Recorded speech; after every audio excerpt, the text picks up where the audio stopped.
ಸ್ನೇಹಿತರೆ ನಮಸ್ಕಾರ. ಎಸ್ಎಸ್ಎಲ್ಸಿ ಪರೀಕ್ಷೆಗೆ ಸಹಾಯವಾಗುವಂತೆ ಎಲ್ಬಿಎದಲ್ಲಿ ಕೊಟ್ಟಂತಹ ಬಹು ಆಯ್ಕೆ ಪ್ರಶ್ನೋತ್ತರಗಳನ್ನು ತಮಗೆ ತಿಳಿಸ್ಕೊಡ್ತಾ ಇದ್ದೇನೆ. ಈ ವಿಡಿಯೋದಲ್ಲಿ ಅಧ್ಯಾಯ ಅನುವಂಶೀಯತೆ ಈ ಪಾಠದಲ್ಲಿ ಬರುವಂತಹ ಎಂಸಿಕ್ಯೂ ಪ್ರಶ್ನೆಗಳನ್ನು ನೋಡೋಣ. ಒಂದು, ಆಧುನಿಕ ತಳಿಶಾಸ್ತ್ರದ ಪಿತಾಮಹ ಎಂದು ಇವರಿಗೆ ಕರೆಯಲಾಗುತ್ತದೆ. ಆಧುನಿಕ ತಳಿಶಾಸ್ತ್ರದ ಪಿತಾಮಹ ಅಂತ ಗ್ರೆಗರ್ ಮೆಂಡಲ್ ಇವರನ್ನ ಕರೆಯಲಾಗ್ತದೆ. ಪ್ರಶ್ನೆ 2, ಮೆಂಡಲರು ತಮ್ಮ ಪ್ರಯೋಗಕ್ಕೆ ಬಳಸಿಕೊಂಡಂತ ಸಸ್ಯ ಯಾವುದು ಅಂತ ಕೇಳಿದ್ದಾರೆ. ಅವರು ಬಟಾಣಿ ಸಸ್ಯವನ್ನ ಬಳಸಿಕೊಂಡಿದ್ರು. ಪ್ರಶ್ನೆ 3, ಮೆಂಡಲರು ನಡೆಸಿದ ಏಕತಳೀಕರಣ ಪ್ರಯೋಗದಲ್ಲಿ ಪಡೆದ ಎತ್ತರ ಮತ್ತು ಗಿಡ್ಡ ಸಸ್ಯಗಳ ವ್ಯಕ್ತರೂಪ ಅನುಪಾತ ಅಂತ ಕೇಳಿದ್ದಾರೆ. ವ್ಯಕ್ತರೂಪ ಅನುಪಾತ ಅದು 3:1 ಆಗಿರುವಂತದ್ದು. ತಾವಿಲ್ಲಿ ನೋಡಬಹುದು, 3 ಎತ್ತರದ ಸಸ್ಯಗಳು, 1 ಗಿಡ್ಡ ಸಸ್ಯಗಳು ಇಲ್ಲಿ ಬೆಳೆದಿರುವುದನ್ನು ತಾವು ಪ್ರಯೋಗದಲ್ಲಿ ಕಂಡುಕೊಂಡ್ರು. ಆದ್ದರಿಂದ ಈ ಒಂದು ಅನುಪಾತ 3:1 ಆಗಿದೆ. ಪ್ರಶ್ನೆ 4, ಬಟಾಣಿ ಸಸ್ಯಗಳಲ್ಲಿ ಒಂದು ಶುದ್ಧ ಎತ್ತರ ಅಂದ್ರೆ ಕ್ಯಾಪಿಟಲ್ ಟಿ ಆ ಒಂದು ಗುಣ ಇರುವಂತದ್ದು ಸಸ್ಯವನ್ನು ಒಂದು ಶುದ್ಧ ಗಿಡ್ಡ ಟಿ ಸಸ್ಯದೊಂದಿಗೆ ಅಡ್ಡ ಹಾಯಿಸಿದಾಗ F2 ಪೀಳಿಗೆಯಲ್ಲಿ ಶುದ್ಧ ಎತ್ತರ ಸಸ್ಯ ಮತ್ತು ಶುದ್ಧ ಗಿಡ್ಡ ಸಸ್ಯಗಳ ಅನುಪಾತ ಎಷ್ಟು ಅಂತ ಕೇಳಿದ್ದಾರೆ. ಇಲ್ಲಿ ಶುದ್ಧ ಅನ್ನುವಂತ ಪದ ಬಳಕೆ ಮಾಡಿರುವುದರಿಂದ ಇಲ್ಲಿ ತಾವು ನೋಡಬಹುದು, ಶುದ್ಧ ಇರುವಂತದ್ದು ಒಂದು ಕ್ಯಾಪಿಟಲ್ ಟಿ ಇರುವಂತದ್ದು, ಇನ್ನೊಂದು ಸ್ಮಾಲ್ ಟಿ ಇರುವಂತದ್ದು. ಆದ್ದರಿಂದ ಅನುಪಾತ ಇಲ್ಲಿ 1:1 ಅನ್ನುವಂಥದ್ದು ತಾವು ಬರಿಬೇಕಾಗತ್ತೆ. ಪ್ರಶ್ನೆ 5, ಪೂರ್ವಜರಿಂದ ಸಾಮ್ಯತೆಗೆ ಕಾರಣವಾಗುವ ಹಲವು ಗುಣಗಳು ತಮ್ಮ ಮುಂದಿನ ಪೀಳಿಗೆಗೆ ವರ್ಗಾವಣೆಯಾಗುವುದನ್ನು ಹೀಗೆನ್ನೋರು ಅಂತ ಕೊಟ್ಟಿದ್ದಾರೆ. ಇಲ್ಲಿ ಸರಿಯಾದ ಉತ್ತರ ಅದನ್ನು ನಾವು ಅನುವಂಶೀಯತೆ ಅಂತ ಕರಿತೇವೆ. ಪ್ರಶ್ನೆ 6, ಗಂಡು ಮಗುವಿನ ಲಿಂಗ ನಿರ್ಧಾರಕ್ಕೆ ಕಾರಣವಾಗುವ ಅಂಶ ಅಂತ ಕೇಳಿದ್ದಾರೆ. ಗಂಡು ಮಗು ಆಗ್ಬೇಕಂದ್ರೆ ಅಲ್ಲಿ XY ಕ್ರೋಮೋಸೋಮ್ಗಳು ಇರಬೇಕು. ಪ್ರಶ್ನೆ 7, ಎತ್ತರವಾದ ಬಟಾಣಿ ಸಸ್ಯವನ್ನು ಗಿಡ್ಡ ಬಟಾಣಿ ಸಸ್ಯದೊಂದಿಗೆ ಅಡ್ಡ ಹಾಯಿಸಿದಾಗ ಉತ್ಪತ್ತಿಯಾದ ಬೀಜಗಳಿಂದ ಪಡೆದ ಸಸ್ಯಗಳೆಲ್ಲವೂ ಎತ್ತರವಾಗಿರುತ್ತದೆ ಏಕೆಂದರೆ ಅಂತ ಕಾರಣ ಕೇಳಿದರೆ ಇದಕ್ಕೆ ಪ್ರಬಲ ಗುಣ ಕಾರಣವಾಗಿರುತ್ತದೆ. ಆದ್ದರಿಂದ ಇಲ್ಲಿ ಎ ಅನ್ನುವಂತ ಆಯ್ಕೆ ನಾವು ನೋಡಬಹುದು, ಎತ್ತರ ಗುಣವು ಪ್ರಬಲವಾಗಿರುವುದು ಅಂತ ಕೊಟ್ಟಿದ್ದಾರೆ. ಇದು ಸರಿಯಾದ ಉತ್ತರ. ಪ್ರಶ್ನೆ 8, ಮೆಂಡಲರ ಪ್ರಯೋಗವೊಂದರಲ್ಲಿ ನೇರಳೆ ಹೂ ಬಿಡುವ ಎತ್ತರದ ಸಸ್ಯಗಳೊಂದಿಗೆ ಬಿಳಿ ಹೂ ಬಿಡುವ ಕುಬ್ಜ ಸಸ್ಯಗಳನ್ನು ತೆಗೆದುಕೊಳ್ಳಲಾಗಿದೆ. ಇವುಗಳಿಂದ ಪಡೆದ ಸಂತತಿ ಎಲ್ಲವೂ ನೇರಳೆ ಹೂಗಳನ್ನು ಹೊಂದಿದೆ, ಆದರೆ ಅರ್ಧದಷ್ಟು ಕುಬ್ಜವಾಗಿದೆ. ಎತ್ತರ ಸಸ್ಯದ ತಳಿಗುಣ ಯಾವುದು ಅಂತ ಕೇಳಿದ್ದಾರೆ. ಸೊ ಇಲ್ಲಿ F1 ದಲ್ಲಿ ನಾವು ನೋಡಬೇಕಾಗಿರುವಂತದ್ದು ಎಲ್ಲವೂ ಸಸ್ಯವು ಪ್ರಬಲ ಗುಣ ಹೊಂದಿರುವಂತದ್ದು, ಆದರೆ ಅಲ್ಲಿ ದುರ್ಬಲ ಗುಣದ ಲಿಂಗಾಣುಗಳನ್ನು ಕೂಡ ನಾವಲ್ಲಿ ನೋಡಬಹುದಾಗಿದೆ. ಆದ್ದರಿಂದ ಇಲ್ಲಿ ಸರಿಯಾದ ಉತ್ತರ ಡಿ.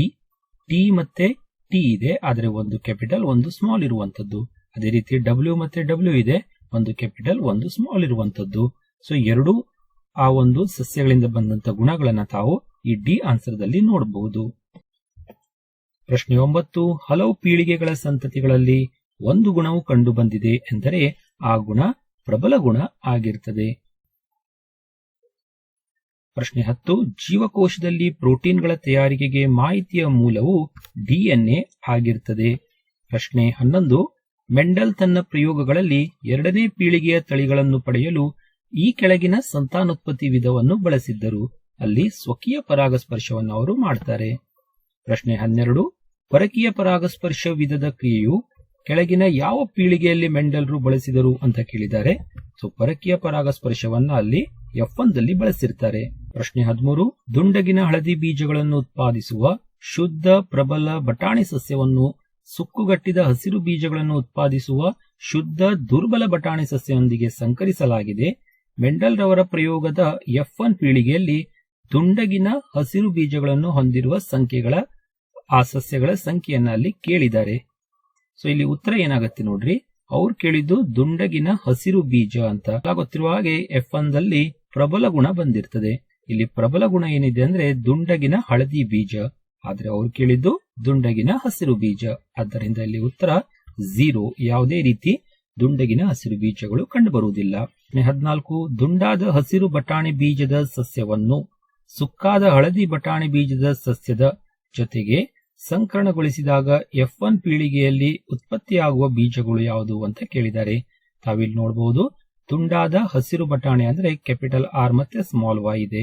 ಸುಕ್ಕಾದ ಹಳದಿ ಬಟಾಣಿ ಬೀಜ ಸಸ್ಯ ಅಂದ್ರೆ ಸ್ಮಾಲ್ ಆರ್ ಮತ್ತೆ ಕ್ಯಾಪಿಟಲ್ ವೈ ಇದೆ. ಸೊ F1 ದಲ್ಲಿ ಯಾವತ್ತು ಅಲ್ಲಿ ಬರುವಂತದ್ದು ಪ್ರಬಲ ಗುಣಗಳು. ಸೊ ಪ್ರಬಲ ಗುಣಗಳು ಅಂದ್ರೆ ತಾವಿಲ್ಲಿ ನೋಡಬಹುದು ದುಂಡಾದ ಹಸಿರು ಬಟಾಣಿ RR ಇರುವಂತದ್ದು.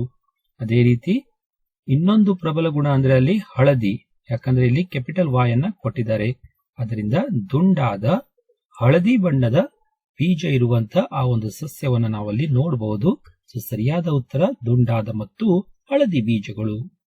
ಪ್ರಶ್ನೆ 15, ದುಂಡನೆಯ ಬೀಜಗಳುಳ್ಳ ಬಟಾಣಿ ಸಸ್ಯಗಳನ್ನು ಅಂದ್ರೆ ಕ್ಯಾಪಿಟಲ್ RR ಸುಕ್ಕಾದ ಬೀಜಗಳುಳ್ಳುವಂತಹ ಸ್ಮಾಲ್ RR ಬಟಾಣಿ ಸಸ್ಯದೊಂದಿಗೆ ಸಂಕರಣಗೊಳಿಸಲಾಗಿದೆ. F1 ತಳಿ ಪೀಳಿಗೆಯಲ್ಲಿ ಕ್ಯಾಪಿಟಲ್ RR ತಳಿಗುಣವನ್ನು ಹೊಂದಿರುವ ಸಸ್ಯಗಳ ಶೇಕಡಾ ಪ್ರಮಾಣ ಎಷ್ಟು ಅಂತ ಕೇಳಿದ್ದಾರೆ. ಸೊ F1 ದಲ್ಲಿ ಕ್ಯಾಪಿಟಲ್ RR ಅಲ್ಲಿ ಬರಬೇಕಂದ್ರೆ ಆ ಒಂದು ಪರ್ಸೆಂಟೇಜ್ ಅಲ್ಲಿ 25% ಆಗಿರುತ್ತದೆ. ಪ್ರಶ್ನೆ 16, ತಂದೆಯು ಕ್ಯಾಪಿಟಲ್ BB ತಳಿ ನಮೂನೆಯ ಕಪ್ಪು ಬಣ್ಣದ ಕಣ್ಣನ್ನು ಮತ್ತು ತಾಯಿಯು ಸ್ಮಾಲ್ BB ತಳಿ ನಮೂನೆಯ ಕಂದು ಬಣ್ಣದ ಕಣ್ಣನ್ನು ಹೊಂದಿದ್ದಾರೆ. F1 ಸಂತತಿಯಲ್ಲಿ ಪ್ರಬಲವಾಗಿ ವ್ಯಕ್ತವಾಗಬಹುದಾದ ಕಣ್ಣಿನ ಆ ಬಣ್ಣ ಯಾವುದು ಅಂತ ಕೇಳಿದ್ದಾರೆ. ಇಲ್ಲಿ ಕ್ಯಾಪಿಟಲ್ BB ಇರುವಂತದ್ದು ಪ್ರಬಲ ಗುಣ ಹೊಂದಿರುವುದರಿಂದ ಇಲ್ಲಿ ಸರಿಯಾದ ಉತ್ತರ ಕಪ್ಪು ಆಗಿರುತ್ತದೆ. ಪ್ರಶ್ನೆ 17, ಅಧ್ಯಯನವೊಂದರ ಪ್ರಕಾರ ತಿಳಿ ಬಣ್ಣದ ಕಣ್ಣುಗಳಿರುವ ಮಕ್ಕಳು ತಿಳಿಗಣ್ಣಿನ ಪೋಷಕರನ್ನು ಹೊಂದಿರುತ್ತಾರೆ, ಏಕೆಂದರೆ ತಿಳಿಗಣ್ಣಿಗೆ ಕಾರಣವಾದ ಗುಣ ಇಲ್ಲಿ ಪ್ರಬಲವಾಗಿದೆ.